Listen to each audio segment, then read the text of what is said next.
तानाशाही नहीं चलेगी, नहीं चलेगी, इसी तेरी तानाशाही नहीं चलेगी, नहीं चलेगी। में आओ होश में आओ, होश में आओ, इसी तुम होश में आओ। होश में आओ, होश में आओ।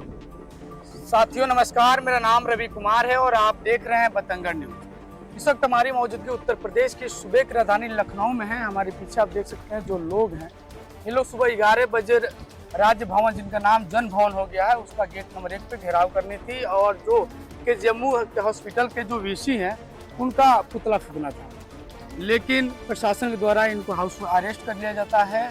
आइए मैं इनसे बातचीत करता हूँ और समझता हूँ आखिरकार विषय क्या थी और इनके साथ कैसी घटना घटी है। मैम क्या नाम है? मेरा नाम मंजू वर्मा। मंजू वर्मा। हाँ। क्या हुई थी आपके साथ? ये तो बताई मैं। खुद दूसरा अच्छा। मैं राम लखन वर्मा जो पूर्व मंत्री थे, वो नहीं है इस दुनिया में, मैं उनकी पत्नी हूँ। वहाँ KEMC हमारे लड़के का ऑपरेशन हुआ है, डॉक्टर शांतनु ने किया था, बहुत बड़ा ऑपरेशन किया था। इसके बाद जब हम लोग टाँका कटाने गए, टाँका करीब 2 बज गया और कोई न डॉक्टर के आने का टाइम थी न जाने का टाइम थी। हम लोग गाड़ी लगा के ये संजीत सिंह पटेल गए थे लेके गाड़ी चला के लड़के को, केवल हम लोग 3 लोग थे।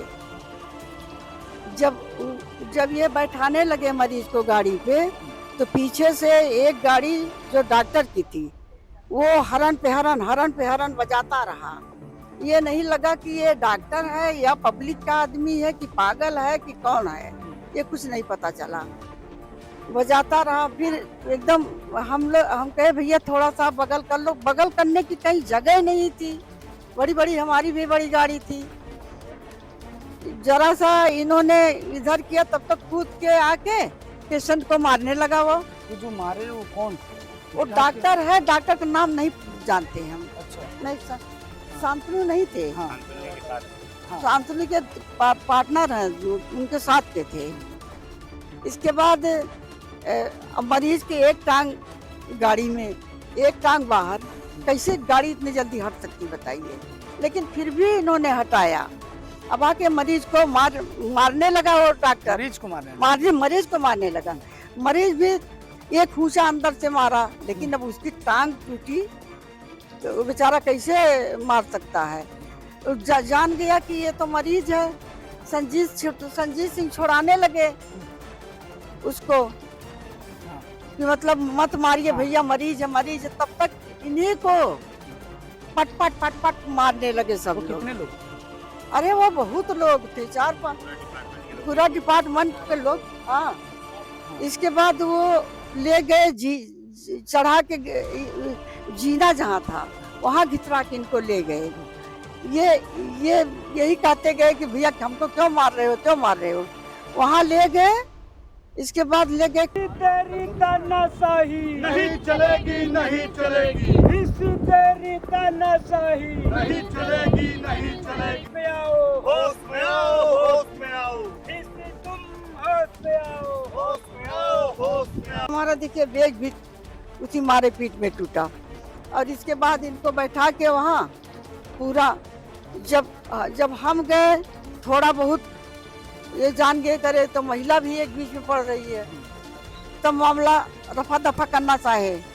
अब रफा दफा जिसको चोट लगी हो कैसे कर सकता है, इतने लोग पीटे हो। तो कह रहे हैं कि शांतनु डॉक्टर कह रहे हैं कि CCTV खोला जाएगा तो न्याय मिलेगी। अब भाई जिसको चोट लगी हो तो मंगाएगा ही, हमको न्याय चाहिए। यही मामला हुआ।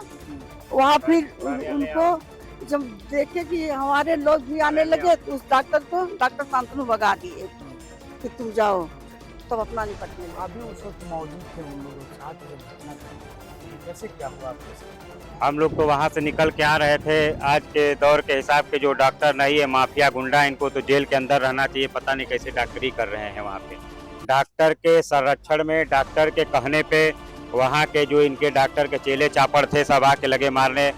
वहाँ गनमैन, कोई बातचीत नहीं की? हमारा कोई बातचीत नहीं। तो मारना स्टार्ट किया तो मारने लगे, इशारा कर दिया। डॉक्टर अंदर से जो इनके चेले चापड़ थे सब आए बाहर, वो मारने लगे। वहाँ एक बंदूक लेके गनमैन भी थे, गनमैन का बंदूक लगे छीनने। या सरकारी थे? हाँ, प्राइवेट तरीके से लगाए जाते हैं जो हॉस्पिटल में, उसके बंदूक को ऐसे छीनने लगे। हमको तो लगा कि हम और ये दोनों तो आज खत्म ही हो जाएंगे। गोली मारने की। हाँ, पूरा बंदूक असलाहा छीन लिया पूरा उसका। फिर वो 20-25 पूरा डिपार्टमेंट के उनके जितने लोग थे मारते पीटते ऑफिस में ले गए, वहाँ मारे पीटे बंदूक के बल पे। ये सब चीजें कहीं शोभा नहीं देता है। आपको बता दें कि जेएमयू का वाइस चांसलर, ये वाइस चांसलर नहीं, ये गुंडा है, माफिया है, मवाली है, आतंकवादी किस्म की ये लेडी है। इसका दिमाग सही नहीं है। किस प्रकार से विश्वविद्यालय को चलाना चाहिए। हम भी विश्वविद्यालय से राजनीति करके आए हैं, हमारे भी विश्वविद्यालय में वाइस चांसलर चलाते थे। ये तो एक छोटा सा विश्वविद्यालय नहीं चला पा रहे हैं नित्यानंद, वो तो हमारे यहाँ 927 कॉलेज एडेड था। तो हम तो यही कहेंगे इस्तीफा दे ये वाइस चांसलर। और डॉक्टर जो इसमें फुटेज में लिप्त हैं, जितने कर्मचारी से लेकर उनके लोग मारपीट में हैं, सब पे मुकदमा हो, जेल जाए, तब इनको समझ में आएगा। अन्यथा जो गरीब लोग इलाज कराने के लिए आते हैं उनको पीट पाट के बराबर कर देते हैं ये सब कितनी डॉक्टर। दुर्भाग्य की बात है, कोई व्यक्ति अपना मरीज को लेकर अपने भाई को किसी को लेकर जाता है, तो मरीज होते हैं उस वक्त, तो उनको लेकर जाते हैं दवा कराने के लिए, और उनके साथ इस तरीके से गुंडे होती है। ये आपको बता दे, ये नेचर इंसान का डिसाइड कर देता है। ये डॉक्टर नहीं, ये गुंडा माफिया है। ये डॉक्टरी करने के लिए नहीं बैठा, इलाज करने के लिए नहीं बैठा है, वो अपना वहाँ से सब सिस्टम गलत तरीके का चला रहे हैं सब डॉक्टर। अगर जांच होगा तो हो सके डॉक्टर भी फंस जाएगा। बहुत तगड़ा लूटमारी है। लूटमारी तो एक अलग विषय है, ये भी एक विषय है लूटमारी का ही, ये भी समझ आज लीजिए। आप लोग पुतला फूकने वाले थे, हाँ, लेकिन वाइस प्रशासन के द्वारा रोक लगा दी गई, आप हाउस अरेस्ट लिए हैं। सुबह 8 बजे से ही हाउस अरेस्ट किए हैं। हमारा यहाँ पे पुतला हम लोग बना के रखे थे और इस पुतला को हजरतगंज थाने लेके चले गए हैं। सुबह 8 बजे से हाउस अरेस्ट किए हैं। अभी भी देखिए पुलिस प्रशासन के लोग लगे हुए हैं वहाँ से लेके यहाँ तक। हो सके तो हम आज पुतला फूक भी देंगे, ये भी हम बता दे रहे क्या हैं। इस सरकार में कोई हक अधिकार के लिए प्रदर्शन नहीं? हक अधिकार की लड़ाई की बात छोड़िए, न्याय अगर मिल जाए तो बहुत भाग्यशाली हैं आप इस बात को समझ लीजिए।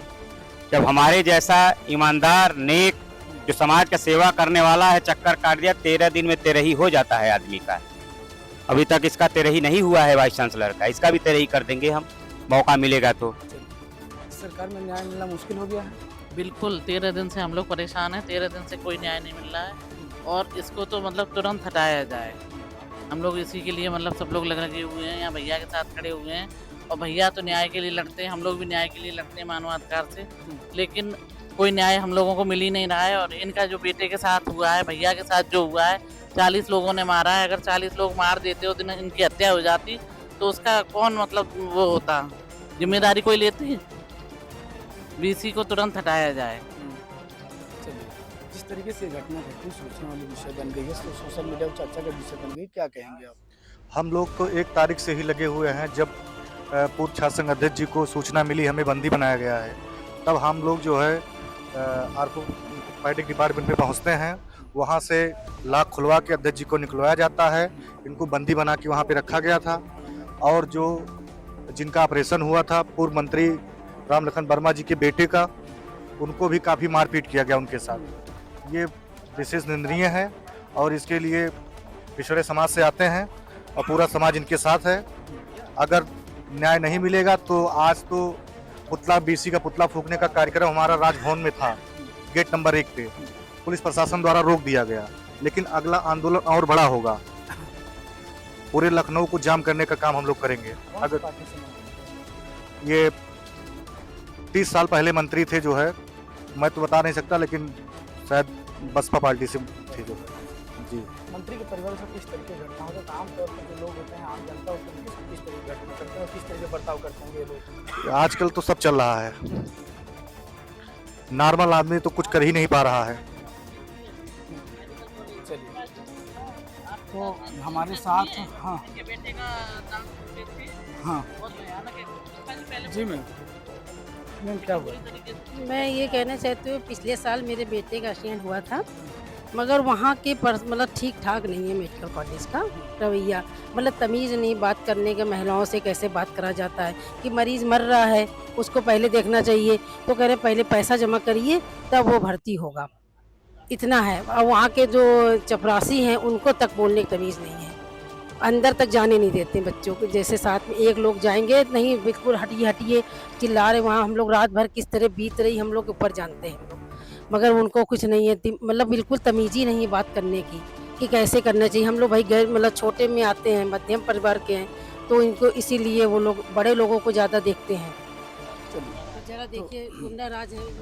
जिस तरीके से लोग वहाँ पे हॉस्पिटल में जाते हैं दवा कराने, मरीज को लेके जाते हैं, उनके साथ जिस तरीके की घटना घटती है, वो भी पूर्व मंत्री रामलखन वर्मा जी के पत्नी के साथ जिस तरीके से बर्ताव की जाती है, उनको बेटे को मारी जाती है, जो कि उनका पैर उस समय टूटा हुआ था। उसके बाद से जो सुजीत पटेल जी हैं जो बचाव करने जाते हैं, फिर उनको मारपीट की जाती है। संजीत जी जो हैं उनके साथ मारपीट की जाती है। जो हॉस्पिटल जो स्टाफ के लोग हैं, जो उनके साथ के जो डॉक्टर हैं, वो लोग मारपीट करते हैं और गलत बर्ताव करते हैं, गाली गलौज करते हैं।